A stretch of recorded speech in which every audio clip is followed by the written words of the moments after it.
Congress MLC Teenmar Mallanna Siddipet జిల్లా కొమరవెల్లిలో పర్యటించారు. అక్కడ కొమరవెల్లి మల్లికార్జున స్వామిని దర్శించుకున్న ఆయన ప్రత్యేక పూజలు చేసి మొక్కులు చెల్లించుకున్నారు. అనంతరం అర్చకులు ఆయన్ను ఆశీర్వదించి తీర్థ ప్రసాదాలు అందజేశారు. ఎమ్మెల్సీగా గెలిచిన తర్వాత మొదటిసారి కొమరవెల్లి వచ్చినట్లు మల్లన్న తెలిపారు.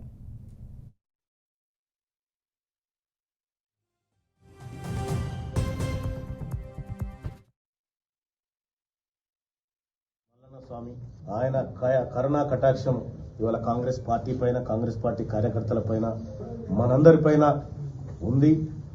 అందుకోసమే స్వామివారి దర్శనార్థం అన్న ఆహ్వానం మేరకు ఇక్కడికి రావడం జరిగింది.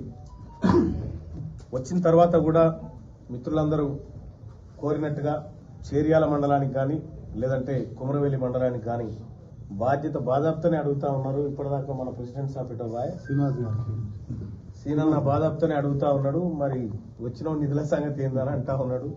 ఏడిగో మీ పావుచేరు మీకు ఉంటది. రావాల్సిన నిధుల కంటే ₹1 ఎక్కువనే తీసుకుపోదురు. దానికి ప్రతాపన్న సాక్షిగా నాది హామీ. కొమరవెల్లి మల్లన్న స్వామి ఆయన కరుణా కటాక్షం ఇవాళ కాంగ్రెస్ పార్టీ పైన, కాంగ్రెస్ పార్టీ కార్యకర్తల పైన, మనందరి పైన ఉంది. అందుకోసమే స్వామివారి